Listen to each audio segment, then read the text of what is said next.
We talked a lot about invisible things on the show. Very recently, we've talked about it, but we've also talked about it in the past. Of course, the show's been around for 6 years now, so we've probably talked about everything that you can imagine talking about that's relevant to software engineering. But today, I want to bring up this idea of invisibility as it relates to the shape of our work. My name is Jonathan Cottrell. You're listening to Developer Tea. My goal on this show is to help driven developers like you find clarity, perspective, and purpose in their careers. And before we get started today, I want you to take a moment and stop whatever you're doing if you can. Most of us can. Most of us are working from home right now. And I just want you to focus for that moment on nothing but whatever is around you. This is a little bit of a meditation exercise. And the reasoning here is there's so much going on. And I can be yet another voice in your life telling you that you have to take time. You have to slow down and look around you and appreciate whatever it is that's in front of you. Otherwise, you can put this podcast on 2x or 3x. I'm a pretty slow talker, so 3x is not unreachable. And just speed through life. Speed through this podcast, speed through whatever the next thing is that you have to do. But sometimes it makes sense to slow way down. And this doesn't mean that you have to slow down the work that you're doing. It doesn't mean that you have to slow down and be, sluggish. This is not a call to be lazy, but instead to focus. There's a huge difference between focus and laziness. So I want you to focus on everything that you can that's around you. Try to turn up what is normally turned down. All right, this is a trick that I like to use whenever I'm trying to kind of recenter and get back to the present moment. I imagine that there's a volume knob, and you can imagine this in as much detail as you want. I imagine mine like those big, thick knobs on a receiver, an audio receiver. Right, so there's this volume knob.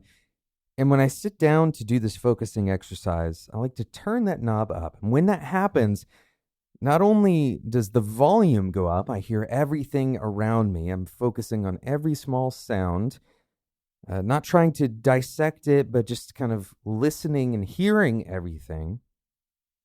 And then everything around me, the definition is also turned up.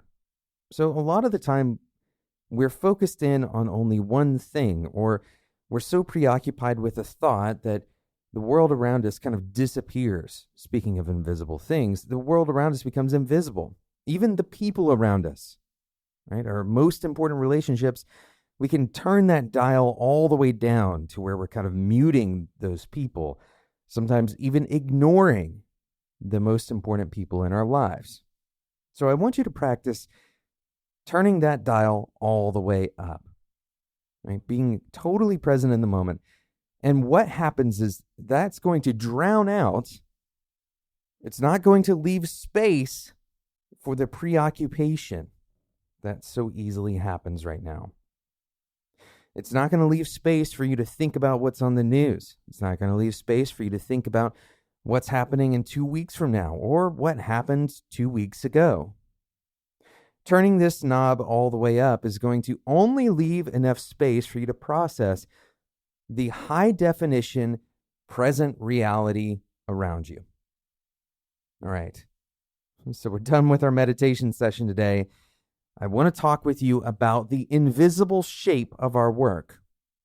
The invisible shape of our work. And I'm going to do this through a story. All right. This is a fictional story, but hopefully it will drive home the point.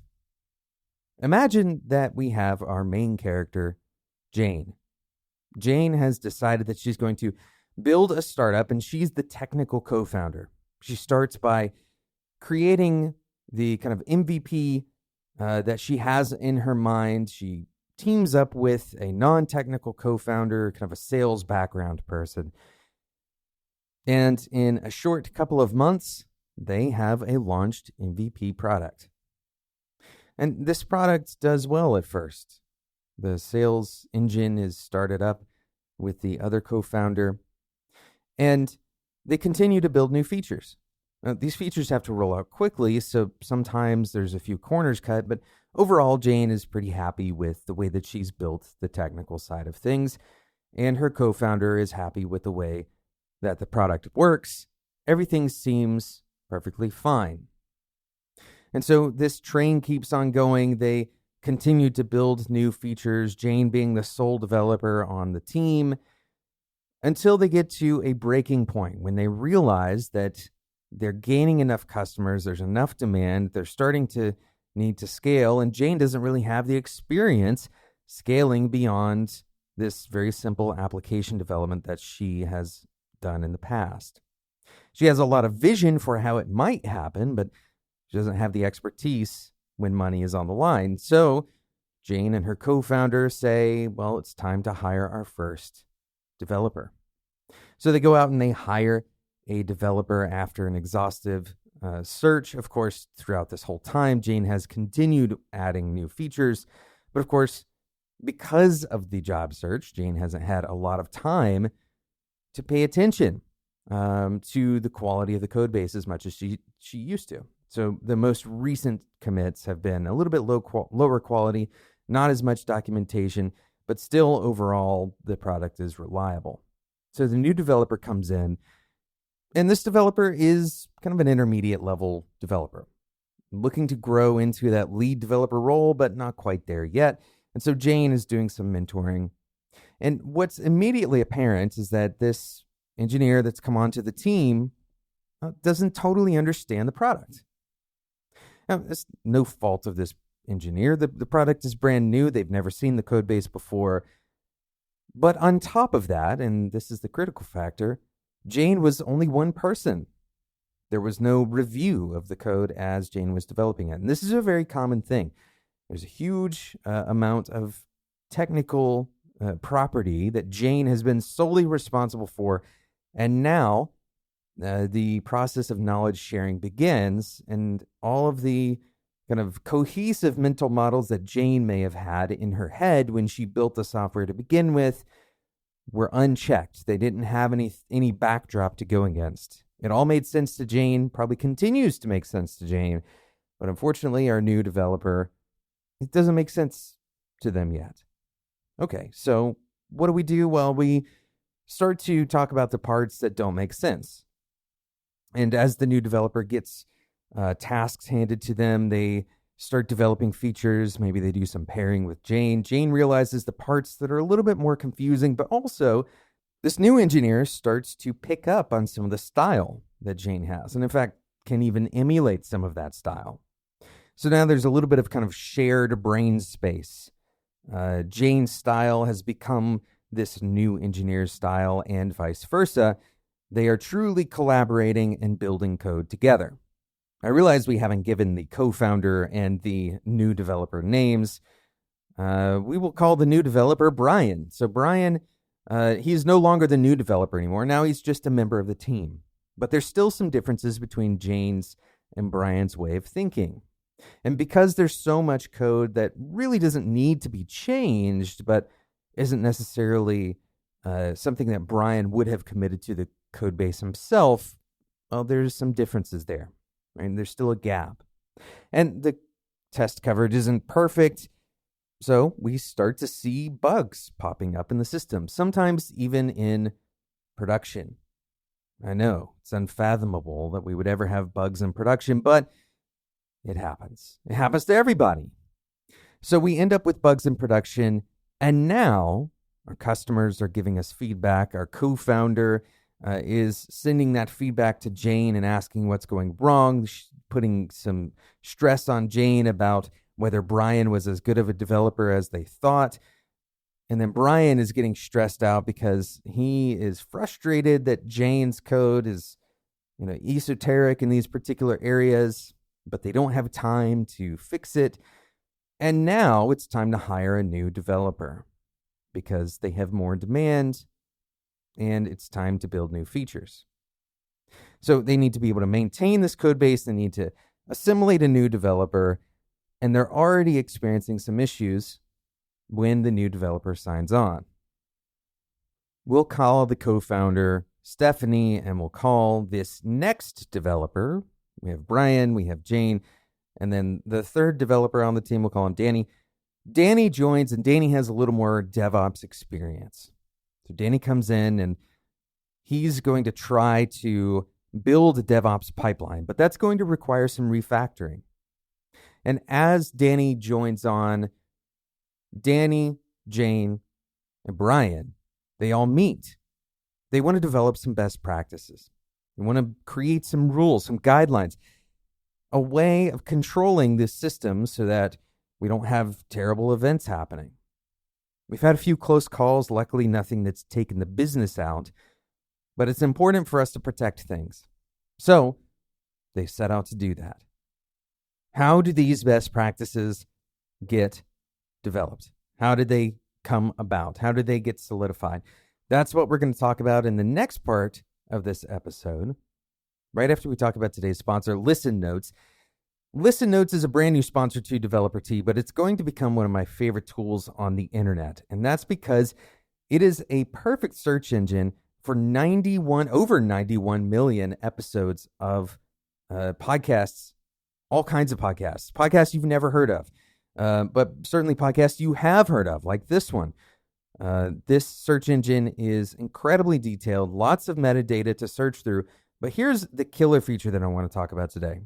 It's called Listen Later. And you've probably heard of other things like this where you have paper, the pen kind of read it later bookmark, all of these things that you've probably used, or at least committed to using, but then didn't ever actually go and read all the things that you penned.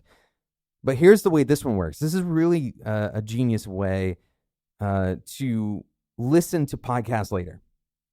So you can browse through all of the various episodes that you might want to listen to. You can search by topic. You could search by guest name, for example. There's a lot of things that you can do with a really good search engine, a really good podcast search engine. And what Listen Later allows you to do is build a special feed of episodes that you are penning. All right, what does that mean? Well, instead of subscribing to a podcast, an entire podcast, just to listen to, let's say, 3 episodes of that podcast, and then you have to remember to unsubscribe, and it kind of muddies up the feed, and your feed is always going to be based on date. All of these things can be really frustrating in the typical podcast application. But what Listen Notes allows you to do is add these specific episodes to your Listen Later playlist, right? So now you have this feed that you can subscribe to in a normal podcasting app like Overcast or Breaker, or even Apple iTunes. I believe you can add this feed specifically to it. And when you subscribe to it, you get these episodes that you're pinning from wherever, right? Your Listen Notes account on your browser, you can get these episodes added to your feed. So next time you pick up your phone and go to that app, there is that episode of that esoteric show that you only wanted to listen to a couple of episodes from anyway. It's a really cool tool, great idea. Even if it's just for that feature, but there's a bunch of other features. I want you to go and check it out. Head over to listennotes.com to check it out today. Thanks to Listen Notes for sponsoring today's episode of Developer Tea. So how do we create these best practices? We have our main characters, Brian, Danny, and Jane, and they sit down to create some best practices to avoid some really bad occurrences. Right? Jane might come in and say, well, we've got these coding practices that I want to uphold, and I want test coverage across all of the main pipelines, right? I want to make sure that our payments are always working, right? That's really critical. We want to make sure that test coverage on payments is at 100%, and we want monitoring. We want all of our monitoring to be at a certain level of uptime, and Brian may suggest that he wants all code that goes into the code base to be reviewed, right? These are really common best practices. There's nothing specifically wrong with them. So Brian suggests he wants code to be reviewed. Perhaps it has to pass some kind of linting processes. And then Danny, of course, with DevOps is going to suggest, integrating some kind of CI, right? Some kind of continuous integration and automated testing so that we don't end up deploying bad code, stuff that we can easily catch with our already written tests. Might as well get the most out of those. And so all of these seem totally normal, right? There's nothing necessarily wrong with these practices. Another practice that seems totally normal is not deploying on Fridays. This is something that Danny might bring up. It's a common DevOps practice. Don't deploy on Fridays. And the rationale is that if something goes wrong, which statistically, we're always going to have some kind of failure at some point. If something goes wrong on a Friday, well, that could be really bad, right? Because if it goes wrong, it may take us till the end of the day to find out, or it may take us until tomorrow on a Saturday to find out. And some engineers may be off doing whatever they do on Saturdays. It wouldn't necessarily, the startup, even though it's an early startup phase, is not working on the weekends, generally speaking. And so having bugs over the weekend could be really costly because it may take longer. There's a longer cycle time to actually figure them out. And so we don't deploy on Fridays. This is a new best practice that startup adopts. So we're going to pause the story here, and we're going to talk about the shape of our work. How did these best practices arise? They arise from the shape of our work. What do we mean by the shape of our work? Well, for example, with the payment tests, we want to ensure that the payment pipeline is clear, that it's always working. Well, the shape of our work suggests that we always have a payment pipeline. It may even suggest that we always are responsible for the payment system. And the shape of our work is invisible because it's largely made of assumptions.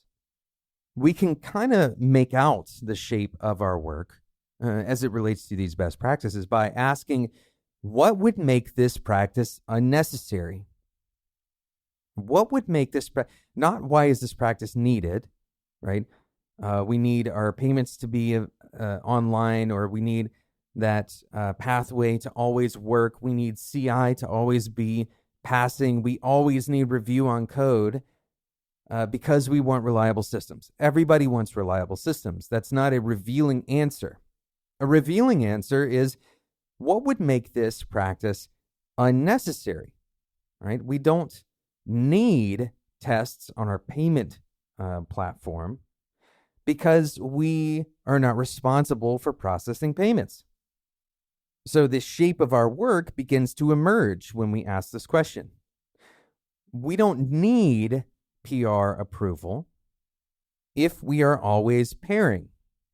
Right? These are extreme examples. It's not necessarily a good idea to always pair, but we don't need PR approval if we are always pairing, because every step of the way we've had we've had more than one set of eyes on the code. So all of these are probably good practices, but there is one that's maybe not a good practice in this list, and it's the last one, not deploying on Fridays. This is a very common practice, and I want to kind of zoom in on it and talk about it for a second because it's revealing of the approach that we're talking about here. Choosing our best practices based on the assumption that the shape of our work is not going to change. Right? So not deploying on Fridays. The goal of not deploying on Fridays is to ensure that engineers don't have to run fire drills on a Saturday afternoon. The goal of not deploying on Fridays is to ensure that our product remains reliable. Right? The reason why we don't deploy on Fridays is because deployments sometimes cause bugs. So all of these are perfectly normal rationale, but we need to inspect a little bit about whether this is the right decision, right? Whether this is the right response to those realities, number one. And number two, whether there's something that we can change so that not deploying on Fridays is unnecessary. Right? This best practice that we have, this restriction that we have, is unnecessary. And we also need to evaluate, what are the costs? Sometimes our best practices, in fact, always, our best practices come at a cost. Not deploying on Fridays might cause a backup of your code. Not deploying on Fridays may create a lack of flow for your engineers, right? It may kind of trip them up from a flow standpoint. It might create a little bit of a frustrating merge experience whenever it is time to deploy on that Monday or Tuesday. Your code can start stacking up. This is especially true once you get past that kind of one or two team members. When you start queuing up code and now you have merge conflicts because they're working on the same code base, they're working on the same area of the code. So there is a cost associated with any of the best practices that we have. But it's deeper than that with this particular one, because most of the time, the reason why we don't want to deploy on Fridays is because of some fear. We are not confident that the code that we are releasing is stable. We're not confident that the code that we're releasing has a very low likelihood of causing a bug. Now, I want to clear something up here because it's true. It's true that even in high confidence code bases, you could release something on a Friday that causes a bug that means a Saturday fire drill. But here's the problem. If you have a code base where a deploy could possibly take out the whole system, it could be so catastrophic that everything has to be stopped and we have to go and fix it right this second. If you have a code base that is like that, then not deploying on Fridays is not going to fix that problem. That's going to be true on Thursdays, and it'll be true on Mondays and Tuesdays. The only difference is the fire drill is not happening over the weekend. This is bad because we don't want unreliable code bases, right? We don't want systems that could fall over just from simple changes. And so what we're trying to do is we're trying to find some balance. And you have to decide what your tolerance is on your teams, right? This is not something that we can say for sure here on the show. But the balance is simple. If my deployment has a percentage chance, right? Let's say above a 10% chance of causing a bug that we can't simply roll back, right? Or we can't wait a few days to fix. Those are two options. Those are very simple options, low cost options, where you delay the fix of a bug for a day or two. The bug is just going to live out there for a little while. Maybe it's a non-critical issue. You delay the bug fix, or you just simply roll back, right? If rolling back is not an option, if delaying the bug is not an option, in greater than 10% of cases, then we have a broken code base. We have an unreliable code base, and therefore deploying on Fridays is scary. So we're kind of going backwards here, right? We're ending up at not deploying on Fridays because we are afraid that deploying on a Friday is going to cause something that is so catastrophic that we have to tend to it immediately. Instead, if we can make deploying on Fridays normalized, right? If it's a normal part of our processes, if it's allowable, and if we accept it and embrace it, that's going to require that we make our code base reliable as well. That we decrease the percentage chance that deploying is going to require immediate attention and a fix. If we have a low percentage chance, and if our percentage chance of small bugs is acceptable, right? If we can delay fixing it until Monday, or if we can roll back right away, well, now deploying on Fridays becomes a non-issue. Of course, why wouldn't you deploy on a Friday if the chance of something bad happening is incredibly low? I hope it's plain to see that the shape of our work, the invisible things that we take for granted, the shape of our teams, who is on our teams, what their experience levels are, all of these are invisible to us. We often are responding to them in the same way that sound might bounce off the walls in a particular way, and we might get used to the way that the sound is bouncing. We don't really know when we're hearing echo because we've gotten used to it. We've kind of accepted the shape of the room. We are able to see it. We're able to see the shape of that room, but we're not necessarily able to deduce exactly how we are responding to it. What exactly are we doing in response to the shape of our work? How do our best practices echo off the surfaces of our teams? That's what I want you to think about as we close out this episode. Thank you so much for listening. My name is Jonathan Cottrell. A huge thank you to today's sponsor, Listen Notes. Head over to listennotes.com to get started with your Listen Later playlist. If you have not yet joined the Discord community, please reach out for an invite link. I'm not posting these in our show notes just yet because I want this community to be established by people who care very deeply about the careers. Hopefully you care enough to reach out to me on Twitter. My Twitter handles, we have two. There's DeveloperT and @JCottrell. That's @DeveloperT, @JCottrell. Thank you so much for listening. Until next time, enjoy your tea.